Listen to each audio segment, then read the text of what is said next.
Hello everyone, welcome to another episode of Atiti. Today we'll be talking with the founder of House of Athlete.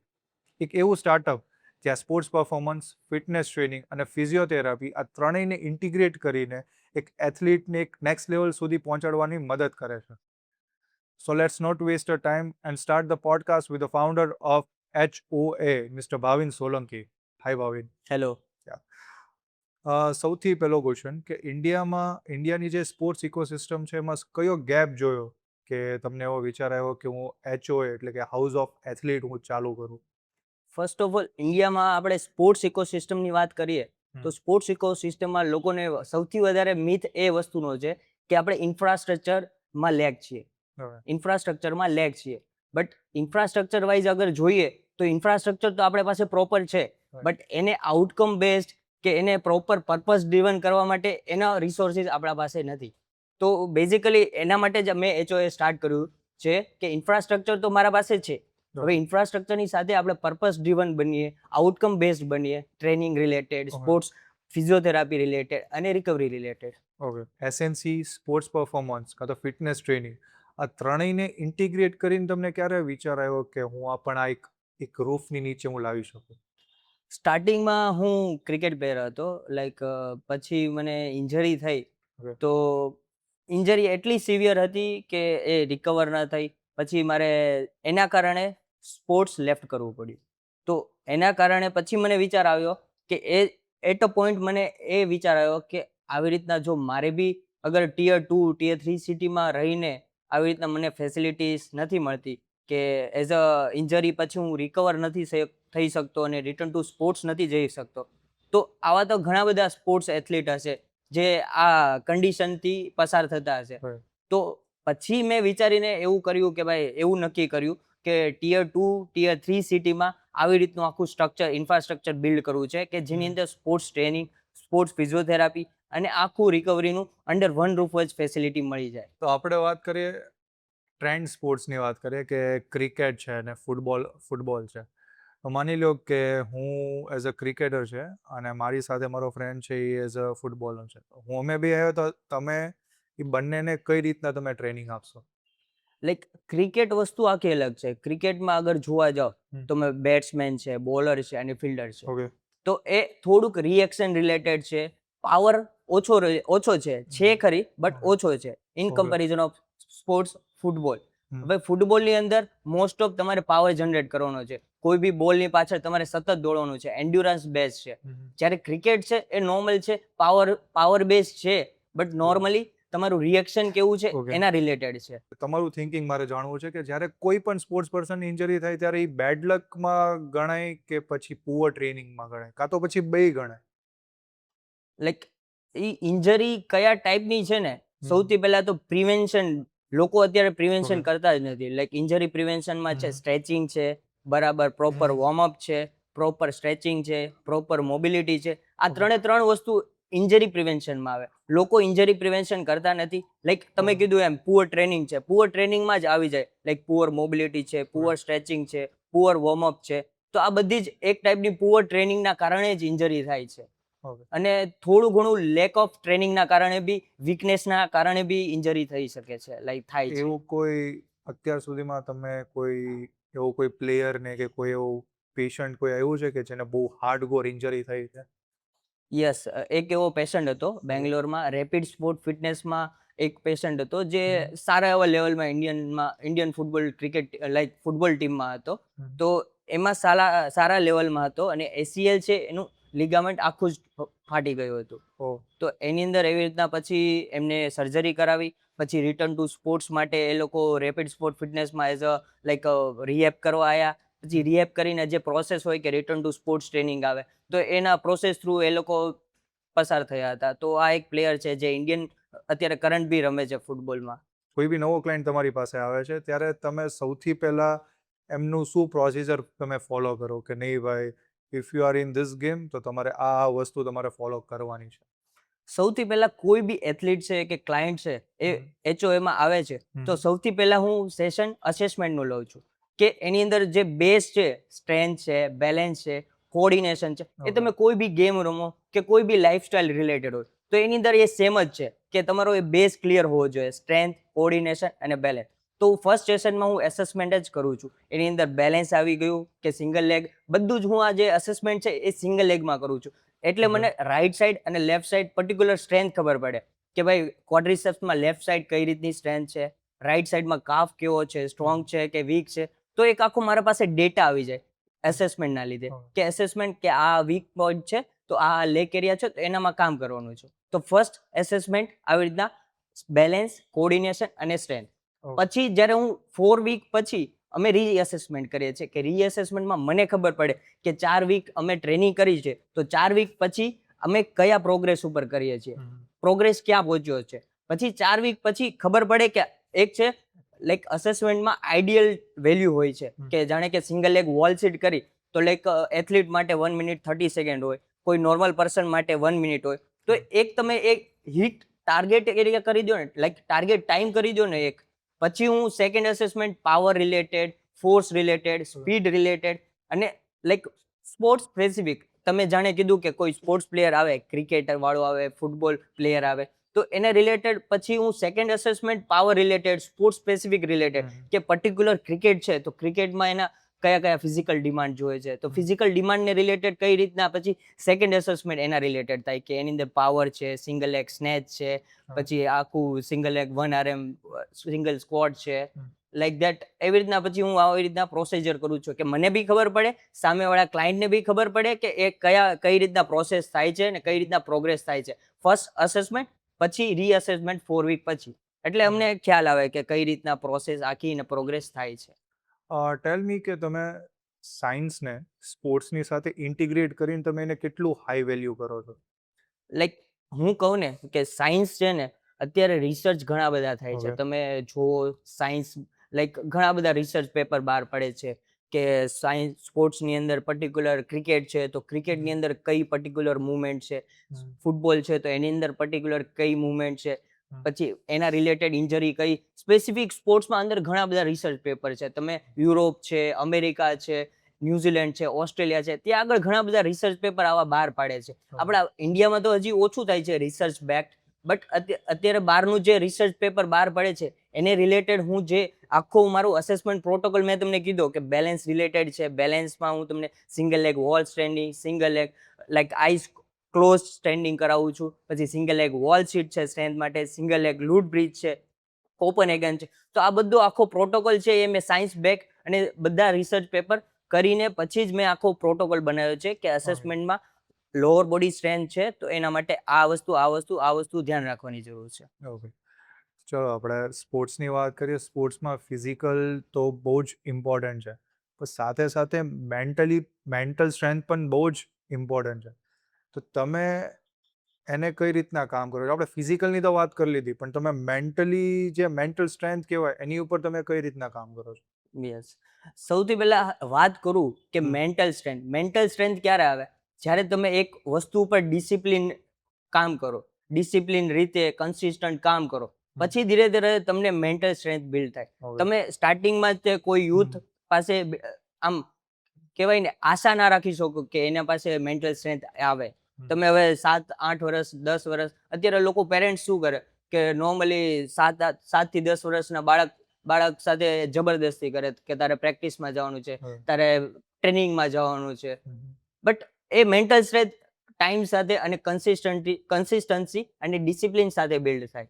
એવી રીતના direct તમે એમ કહો કે ના youth પાસે આવી રીતના આવી જાય, કન્સિસ્ટન્સી વિના નકામું છે મેન્ટલ સ્ટ્રેન્થ. તમે કોઈ કોમન પ્રોબ્લેમ તમે જોવો છો કે આજના જે સ્પોર્ટ્સના જે જનરેશન છે એનો સૌથી કોમન પ્રોબ્લેમ શું હોય છે અને એનાથી એ કેમ બચી શકે? Most common problem ankle instability છે. લાઈક એન્કલમાં મોસ્ટલી તમે બધા સ્પોર્ટ્સમાં જોશો ને તો મોસ્ટલી તમારો લોડ છે એન્કલ ઉપર વધારે આવશે અને લોકો એન્કલને ટ્રેન જ નથી કરતા. લોકો સ્ક્વોટ્સ છે, ક્વોડ્રિસેપ છે, બધા બિગ મસલને ટ્રેન કરે છે, બટ સ્મોલર મસલ છે લાઈક કાફ મસલ છે, પછી કાફની અંદર બી નાના મસલ છે, ટિબિયાલિસ એન્ટિરિયર છે, ટિબિયાલિસ પોસ્ટિરિયર છે. તો એ નાના મસલ લોકો ટ્રેન નથી કરતા અને એ ટ્રેનના નથી કરતા એના કારણે એ લોકોને વધારે એન્કલ ઇન્જરી, એન્કલ ઇન્સ્ટેબિલિટી થાય છે. તો બસ આ જ એક કોમન પ્રોબ્લેમ મારા અકોર્ડિંગ છે કે ભાઈ બધા સ્પોર્ટમાં કોમન હોય છે એન્કલ ઇન્સ્ટેબિલિટી. ઓકે. તમે જે ક્રિકેટની વાત કરી, તો આપણે ક્રિકેટની વાત કરીએ કે let's talk about the Virat Kohli. કે યસ. કોહલીનું જે ફિટનેસ છે અને અત્યારના એ he is like 36, I don't know the age, like 36-7 હા યસ. 36-37 જેવો હશે. અને એના જ કમ્પેરમાં આપણે બીજા કોઈ અત્યારના યંગ એથ્લીટને આપણે રાખીએ, ઇન્જરી પ્રમાણે આપણે ખાલી એક્ઝામ્પલ માટે માની લઈએ કે જે યંગ એથ્લીટ અત્યારનો જે આવે ને ઇન્જરી પ્રોન વધારે હોય છે કમ્પેર ટુ અત્યારના આપણે કોહલીને જોઈએ. યસ. તો એ બંનેનું માઇન્ડસેટ, એ બંનેની ફિઝિકલ ટ્રેનિંગ અને એ લોકોનું રિકવરી, યસ. એ કઈ રીતના એ લોકો મેજર કરતા હોય ને એ કઈ રીતના હોય છે એ બધાને જાણવું છે. તમે તમારી સાઈડથી કાંઈ પણ ફીડબેક દેતા હોય. ફર્સ્ટ ઓફ ઓલ વિરાટ કોહલીની વાત કરીએ તો વિરાટ કોહલીનું આખું શેડ્યુલ ફિક્સ છે કે એને ક્યારે જમવું છે, ક્યારે સ્લીપ લેવી છે, ક્યારે એને મેચ રમવી છે અને ક્યારે ફિટનેસ ટ્રેનિંગ લેવી છે. એ આખું શેડ્યુલ ફિક્સ છે. Okay. In comparison of that યુથને જોઈએ તો યુથમાં કોઈ જ એવું શેડ્યુલ ફિક્સ નથી હોતું. ક્યારે એ જમે છે, ક્યારે એ ટ્રેનિંગ કરે છે, ક્યારે એ કેટલી સ્લીપ લે છે, ક્યારે એ જમે છે, કાંઈ જ એવું ફિક્સ નથી હોતું.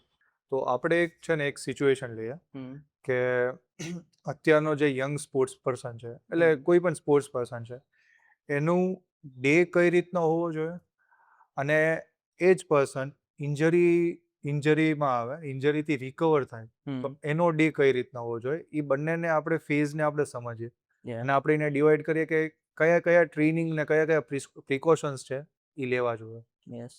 સૌથી પહેલા જો ઇન્જરી પ્રોન જે છે કે જેમને ઇન્જરી પહેલેથી છે એમને સૌથી મેઇન વસ્તુ છે ન્યુટ્રિશન, સ્લીપ સાયકલ અને હાઇડ્રેશન. આ 3 વસ્તુ મેઇન છે. આ 3 વસ્તુ સૌથી મેન્ટેન કરવી વધારે જરૂરી છે. કે 100%માંથી હું તમને કહું ને 50% આ જ વસ્તુને આપવી જોઈએ કે સ્લીપ છે, ન્યુટ્રિશન છે અને હાઇડ્રેશન છે. પછીનો જે 50% છે એ રિહેબ છે, પ્રોપર સ્ટ્રેચિંગ છે, પ્રોપર મોબિલિટી છે. તો આ વસ્તુને ધ્યાન રાખવું જોઈએ. અને પ્રોપર આપણે જે બીજો સિનારીઓ લઈએ જે તમે કીધું કે નોર્મલ પ્લેયર છે સ્પોર્ટ્સ રિલેટેડ, તો એ સ્પોર્ટ્સ પ્લેયરમાં આપણે કઈ રીતના આગળ વધીએ તો એની અંદર એવું છે સ્પોર્ટ્સ પ્લેયર છે તો એને સ્ટાર્ટિંગમાં તો પહેલા નોર્મલી ટ્રેનિંગમાં ધ્યાન દેવું જોઈએ. સ્કિલ ટ્રેનિંગ છે, ફિઝિકલ ફિટનેસ ટ્રેનિંગ છે. નોર્મલ રેશિયોમાં કહું ને હું તમને તો 60-70% એમને physical training plus mobility plus એનું આખું રિકવરી સાયકલ છે એ ફિઝિકલ ટ્રેનિંગમાં જ આવી જાય છે. ઓલામાં કેમ સેપરેટ હતું કે 50% આખું રિકવરી સાયકલ જ અલગ. આની અંદર ફિઝિકલ પ્લસ રિકવરી સાયકલ 60% અને 30% નોર્મલ આપણે જે સ્કિલ ટ્રેનિંગ કરે છે એ સ્પોર્ટ્સમાં પર્ટિક્યુલર જાણે કે ક્રિકેટ રમે છે તો એની સ્કિલ ટ્રેનિંગ હોય છે કે બેટિંગ કરવી છે, બોલિંગ કરવી છે, ફિલ્ડિંગ હોય તો ફિલ્ડર હોય તો ફિલ્ડિંગ કરવી છે. તો એ ટાઈપની સ્કિલ ટ્રેનિંગ 30% નોર્મલી. યસ. આપણે ઇન્ડિયન પેરેન્ટ્સને આપણે જોઈએ કે Indian parents use to tell કે ભાઈ એના છોકરાઓને કહેતા હોય છે કે ભાઈ તમે જીમ ના કરો. અગર તમે જીમ કરશો ને તો તમારું બોડી વધી જશે અને જીમ તમે મૂકી દેશો ને તો તમારું બોડી સાવ જેવું હતું ને એવું થઈ જશે અને એનાથી ઇન્જરી પણ આવવાના ચાન્સીસ બહુ જ વધારે છે. તો હું અત્યારના મિથ તમારી સાઈડથી હું તોડવા માંગુ છું કે તમે શું કહેશો કે જીમને આપણે કઈ રીતના ફોલો કરાય અને જીમ શું નુકસાન કરે છે કે નહીં? સૌથી પહેલા તો આની અંદર છે ને 3 કેટેગરીમાં હું ડિવાઈડ કરી દઉં કે 3 કેટેગરી એ છે કે 5 to લઈને 11 years A 1 category, 11 to 15 second અને 15 અપ થર્ડ કેટેગરી. હવે 5 થી લઈને 11 છે એ લોકોને ખાલી મૂવમેન્ટ ટ્રેનિંગ કે એની અંદર છે ડમ્બેલ લઈને કે એવી રીતના લાઈક બાઇસેપ બનાવવા નથી, normal movement like fundamental movement છે, સ્ક્વોટ પેટર્ન છે, હિંજ પેટર્ન છે કે પછી પુલ પેટર્ન છે, પુશ પેટર્ન છે, આ બધી પેટર્ન છે નોર્મલ 7 ટાઈપની પેટર્ન છે. તો એ 7 પેટર્નને કઈ રીતના મૂવમેન્ટ આખી ક્વોલિટી પેટર્ન ને ફંડામેન્ટલ રીતે એ યુથને શીખવાડવું એ જ મેન છે. યુથને સૌથી પહેલા આપણે જીમ ટ્રેનિંગ નથી કરાવી. જીમ ટ્રેનિંગ કરતા મૂવમેન્ટ ટ્રેનિંગ હું કહું કે ભાઈ મૂવમેન્ટ ટ્રેનિંગ પહેલા યુથને કરાવીએ ને પછી આપણે ધીરે ધીરે પ્રોગ્રેસ કરીને એની અંદર લાઈક સ્ટ્રેન્થ ટ્રેનિંગ બિલ્ડ કરીએ. 5 to 11 movement training, 11 to 15 strength training અને 15 plus strength training plus sports particular training કે એને પાવર કેટલો જોવે છે, સ્પીડ કેટલી જોવે છે એના રિલેટેડ. તો આ જ કેટેગરીમાં વર્ક કરવું જોઈએ. કે એવું નથી કે જીમ ટ્રેનિંગ એટલે એવું જ છે કે ભાઈ આપણે ડમ્બેલ ઉપાડીને એકદમ મસલ જ બનાવે છે, લાઈક ધેટ. હવે આપણે ન્યુટ્રિશનની વાત કરી તો તમે કોઈ ફૂડ્સનું તમે કહી શકશો કે કયા કયા ફૂડ છે કે કયા ફ્રૂટ્સ છે તો એ આપણે ન્યુટ્રિશન માટે કામ લાગે? લાઈક ફ્રૂટ્સની વાત કરું તો banana is a very good source of calcium, magnesium and all fibres and minerals. તો બનાના એ સૌથી સારું ઓપ્શન છે ફ્રૂટ્સ માટે. પછી રહ્યું લાઈક નોર્મલ આપણે જોઈએ તો ફ્રૂટ્સ માટે grapes is a good option. પછી orange is a good option for lots of vitamin C are there. So it's a good option. તો આ 3 ફ્રૂટ એવા છે કે જે કોઈ બી સ્પોર્ટ્સ રમતા હોય એને ઇમ્પોર્ટન્ટ છે કન્ઝ્યુમ કરવા. Okay. We have seen that lots of players are going out of India to recover themselves from injury. Yes. તમને શું લાગે છે કે ઇન્ડિયામાં એવા કયા કયા સિસ્ટમ્સની જરૂર છે કે જેથી કરીને players would not go out of India for the recovery? જે મેં પહેલા કીધું કે સ્પોર્ટ્સ ઇકોસિસ્ટમની lack of sports ecosystem in India શું છે કે ભાઈ ઇન્ફ્રાસ્ટ્રક્ચર તો છે આપણા પાસે, બટ એ ઇન્ફ્રાસ્ટ્રક્ચરનો આઉટકમ અને પર્પસ ડિવન કઈ રીતના બનાવવું. લાઈક તમે ગવર્મેન્ટ એસોસિએશન તો ઘણા બધા જોશો કે સ્પોર્ટ્સ રિલેટેડ વર્ક કરે છે, but A sports related infrastructure છે એને આઉટકમ રિલેટેડ અને પર્પસ રિલેટેડ કઈ રીતના બનાવવું ને, એ જો એકવાર આપણે ઇન્ડિયામાં થઈ જશે ને તો આપણે કોઈ જ બહાર જવાની જરૂર નહીં પડે. ઇન્જરી રિલેટેડ છે, ટ્રેનિંગ રિલેટેડ છે કે કોઈ બી રિલેટેડ સ્પોર્ટ્સ રિલેટેડ વસ્તુ છે. આજથી તમે 5 વર્ષ પછી where you see your HOA in Bhavnagar or in Gujarat or in India? Like હું બેંગ્લોરમાં હતો ને ત્યારે લોકો ઘણા બધા એવું કહેતા કે ગુજરાતના જે એથ્લીટ છે, સ્પોર્ટ્સ પ્લેયર છે એ વીક હોય compare to like other state. Yeah, right. તો આ વસ્તુ છે ને એક કહેવાય ને આમ એક ફાયરની રીતે મને આમ ખટકી હોય કે ભાઈ ના હવે તો મારે થોડુંક શું કહેવાય ગુજરાતમાં કંઈક બિલ્ડ કરવું છે કે સ્પોર્ટ્સ રિલેટેડ એવું ઇન્ફ્રાસ્ટ્રક્ચર આપવું છે કે એથ્લીટ છે, સ્પોર્ટ્સ પ્લેયર છે એ આગળ નીકળે અને લાઈક ફિઝિકલ વાઇઝ કાંઈ પાછા ના પડે. તો એટલા માટે જ મેં ગુજરાતમાં લાઈક પહેલા મારું સિટી છે like Bhavnagar is my native place, તો સૌથી પહેલા ભાવનગરમાં સ્ટાર્ટ કર્યું હાઉસ ઓફ એથ્લીટ. પછી 5 વર્ષ તમે કહો છો તો મારો પ્લાન એ જ છે કે આખા ગુજરાતમાં હું હાઉસ ઓફ એથ્લીટ બિલ્ડ કરું કે અલગ અલગ જગ્યા છે લાઈક નાના સિટી છે લાઈક ટિયર 2 છે, ટિયર 3 સિટી છે, એની અંદર સ્પોર્ટ્સ ઇન્ફ્રાસ્ટ્રક્ચર હોય છે બટ એનો આઉટકમ નથી હોતો. તો બસ આવા જ સિટીમાં તે હું હાઉસ ઓફ એથ્લીટ છે કે એને આખું અવેરનેસ તરફ લઈને આખું એવી રીતના બિલ્ડ કરવું છે કે આખા ગુજરાતમાં મારે થોડું ઘણું એ ટાઈપનું સ્ટ્રક્ચર બનાવવું છે કે એથ્લીટ થોડાક બહાર નીકળે.